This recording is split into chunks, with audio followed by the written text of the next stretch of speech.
Have you ever wondered how a simple text can change lives, span centuries, and still speak directly to the heart? The book of Romans is exactly that. Written by the Apostle Paul, it is not just a letter.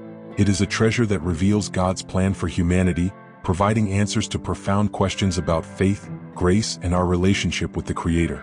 And when we reach chapters 9 through 16, we are taken on a fascinating journey that combines history, practical teachings, and transformative reflections.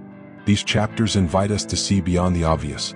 They speak of a divine sovereignty that defies our logic, a love that transcends barriers, and a call to action that can revolutionize our lives. Imagine learning to live with purpose in a world full of chaos, understanding how to deal with differences, and even discovering how to become part of something bigger than yourself. Isn't that the kind of insight that can change the way you see your own story? So, if you've ever felt like your faith needs a new boost or that there's still something more to be discovered in the Bible, this is your opportunity. Let's explore these powerful passages together, understand their implications, and perhaps find answers to questions you didn't even know you had. Are you ready to begin this adventure? Discover now the fascinating story of the book of Romans 9 to 16-inch. The Apostle Paul wrote his letter to the Romans during a challenging time in history. The Roman Empire was at its height, with its military power and cultural influence shaping the world. Rome was a city full of contrasts. While the powerful lived in opulence, slaves and common workers faced harsh conditions.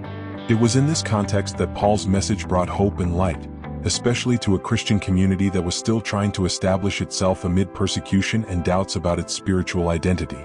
Imagine what it would be like to hear words of encouragement in the midst of so much uncertainty. In those days, the church in Rome was made up of Jews and Gentiles, two completely different cultures, trying to live as one family. The Jews had ancient traditions and a deep pride in their spiritual heritage, while the Gentiles came from a life without connection to the Scriptures. This difference created tension. Who was more right in the eyes of God? Paul, as a wise mentor, wrote this letter to bring clarity. He wanted everyone to understand that righteousness does not come by law or birth, but by faith in Christ. Doesn't that sound like a valuable lesson for today? In addition, Rome at that time was a melting pot of ideologies. Christians faced challenges from both Greek philosophy and Roman impositions. However, Romans chapter 9 opens a window into something bigger, God's sovereign plan. Paul used examples from Israel's history to show that God was always in control, even in the most confusing situations. Doesn't that sound like a powerful reminder? If God was at work in their story, what might He be doing in yours? In Romans 9 to 11, Paul pauses to show us a profound side of God's nature, His sovereignty. He begins by discussing Israel's election as God's chosen people, but goes further, showing that this choice was not based on human merit but on divine grace. He uses examples such as Jacob and Esau, twin brothers with different destinies, to illustrate that God acts according to His sovereign will. This reminds us that God's grace is never based on what we do, but on what He has planned. Can you feel the weight of this truth? On the other hand, Paul does not ignore Israel's pain. He expresses his anguish at seeing his people reject the Messiah and emphasizes that this rejection is not the end of the story. God, in His wisdom, used this situation to open the door to the Gentiles. It is like a great tapestry where every thread, even human mistakes, is woven into God's perfect plan. This reflection invites us to trust, even when things seem to be out of control. Have you ever stopped to think about how the challenges in your life can be part of something bigger? Finally, Paul highlights God's faithfulness to His people. He assures them that Israel has not been forgotten and that, in due time, there will be restoration. This promise is a powerful reminder that God never breaks His covenants. It is inspiring to think that, just as God did not give up on Israel, He does not give up on us either. But this leads us to a question: how can we live in the light of such great grace? The answer begins to reveal itself in the following chapters. When Paul comes to Romans chapter 12, he changes his tone. After showing us the grandeur of God's plan, he calls us to action. He begins with a powerful invitation to offer our bodies as a living sacrifice, holy and pleasing to God.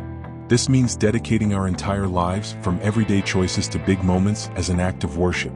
Imagine the power of that idea. Living each moment as an opportunity to reflect God's goodness and mercy. It's a bold call, but one that's full of purpose. Paul also challenges us not to conform to the standards of this world. Instead, he invites us to undergo a complete transformation through the renewing of our minds. It's like changing the lens through which we view life, aligning our thoughts with God's. Think about it in practical terms. When making decisions, facing challenges, or even dealing with difficult people, the renewing of our minds gives us the wisdom to act in ways that please God.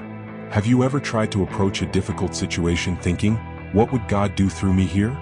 Finally, he gives us clear instructions for living in community. Paul talks about spiritual gifts and the importance of each person contributing what they have. He emphasizes the need for genuine love, humble service, and patience in difficult times. These lessons are a guide for anyone who wants to live as part of the body of Christ. When we understand that each person has a unique role, we begin to value others and ourselves more.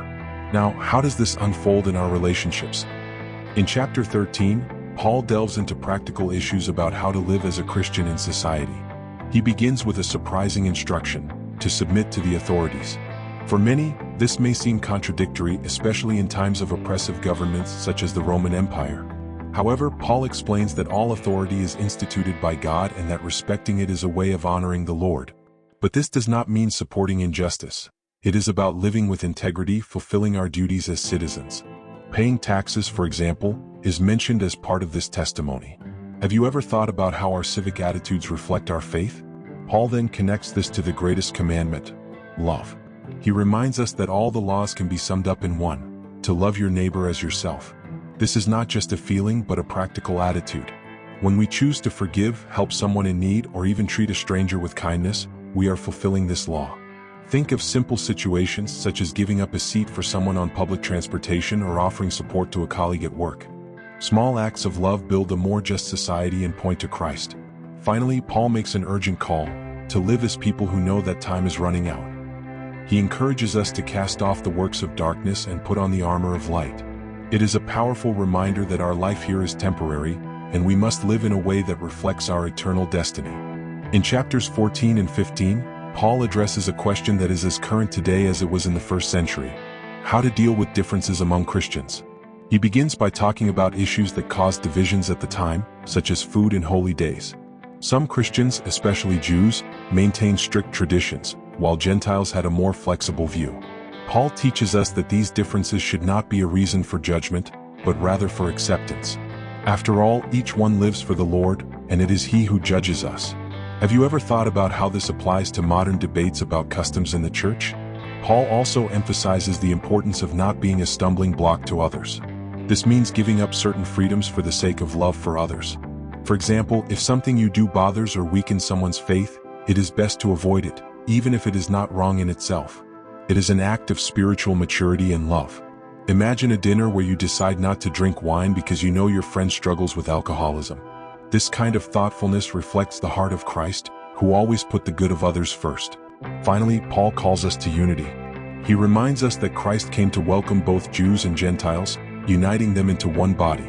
This unity does not mean uniformity, but a coexistence where differences are respected and the focus is on glorifying God together. It is a powerful message for any church or Christian community today. But how does this unity manifest itself in concrete actions? Paul gives us a glimpse of this as he concludes his letter. In the final chapter of Romans, Paul surprises us with something that may seem simple: a list of greetings. However, these greetings reveal something profound about the apostle's heart and the value of relationships in God's work. He mentions more than 25 people by name, including men and women who played important roles in advancing the gospel.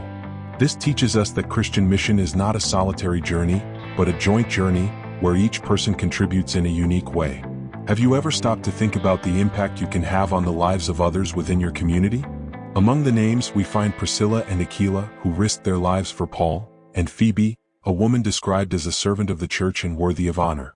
These examples show how the kingdom of God values men and women equally, placing them side by side in mission.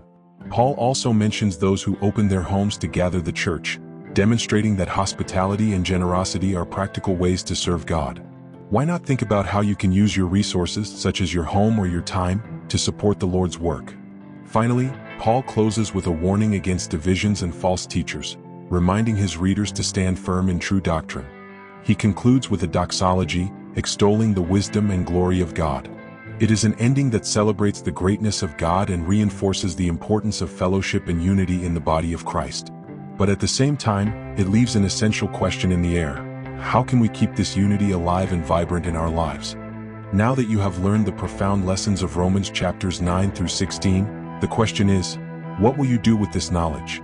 How can we apply everything we have learned about God's sovereignty, practical Christian living, and the power of our relationships to impact our daily journey? Perhaps it is time to evaluate how you can live more intentionally, choosing to love those around you even in their differences and exercising your faith in a living and visible way. And most importantly, are we living up to the great calling God has for us? We can be like the Christians in Rome, building a solid, united community that reflects Christ in everything it does. How can you personally contribute to this? The answer lies in your daily attitudes and how you view your faith and share it with the world around you. If this content touched your heart, don't stop here. Subscribe to the channel, turn on notifications, and continue learning more about the transformative power of God's Word. Together, in each video, we will deepen our understanding and apply these teachings to our lives. What are you waiting for to take the next step on your faith journey? Have you ever wondered how a simple text can change lives, span centuries, and still speak directly to the heart? The book of Romans is exactly that. Written by the Apostle Paul, it is not just a letter. It is a treasure that reveals God's plan for humanity, providing answers to profound questions about faith, grace, and our relationship with the Creator. And when we reach chapters 9 through 16, we are taken on a fascinating journey that combines history, practical teachings, and transformative reflections. These chapters invite us to see beyond the obvious.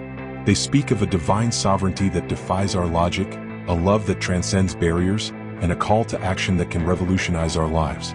Imagine learning to live with purpose in a world full of chaos, understanding how to deal with differences, and even discovering how to become part of something bigger than yourself. Isn't that the kind of insight that can change the way you see your own story? So, if you've ever felt like your faith needs a new boost or that there's still something more to be discovered in the Bible, this is your opportunity. Let's explore these powerful passages together, understand their implications, and perhaps find answers to questions you didn't even know you had. Are you ready to begin this adventure?